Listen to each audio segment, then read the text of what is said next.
இந்த குழம்பு வந்து இட்லி, தோசை, சாதம் எல்லாத்துக்குமே நல்லா இருக்கும். இது பேர் வந்து கோழி தண்ணி குழம்பு.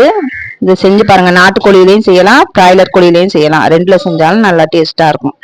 தேங்காய் வந்து அம்மியில அரைச்சு குழம்பு வைக்க போறோம். நல்லா டேஸ்டா இருக்கும் அம்மியில அரைச்சு குழம்பு வச்சா.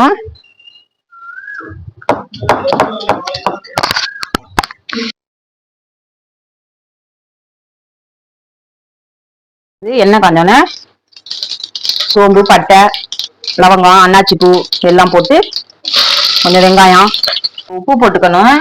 உப்பு போட்டோம்னா வெங்காயம் கொஞ்சம் சீக்கிரமா வதங்கிடும். இப்போ வந்து தக்காளி போட்டாச்சு. நல்லா வதக்கிட்டு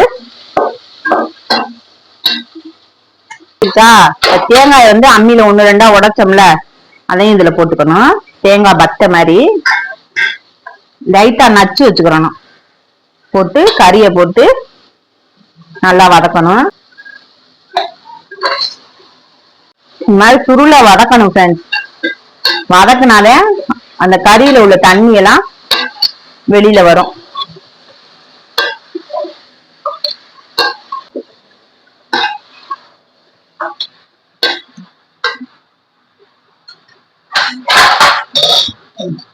இப்ப மூடி போட்டு மூடி வச்சிடணும். நீ வெளியில வந்த பிறகு கொஞ்சம் உப்பு போட்டு இந்த மசாலா தூள் எல்லாத்தையும் அதுல போட்டுறணும்.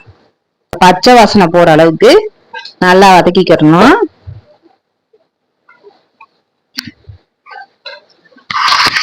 காய்ச்சி வச்சிருக்கோம். சுடு தண்ணி அதுல ஊத்தி நல்லா கொதிக்க விடணும். குழம்பு நல்லா கொதிச்சோன்னே நம்ம அரைச்சு வச்சிருக்கோம்ல தேங்காய், முந்திரி பருப்பு, கருவேப்பிலை, அதை தூக்கி அதுல ஊத்தி இறக்க வேண்டியதுதான் ஃப்ரெண்ட்ஸ். அவ்வளவுதான், கோழி குழம்பு ரெடி. வித்தியாசமா இந்த மாதிரி செஞ்சு பாருங்க ஃப்ரெண்ட்ஸ். கோழி குழம்பு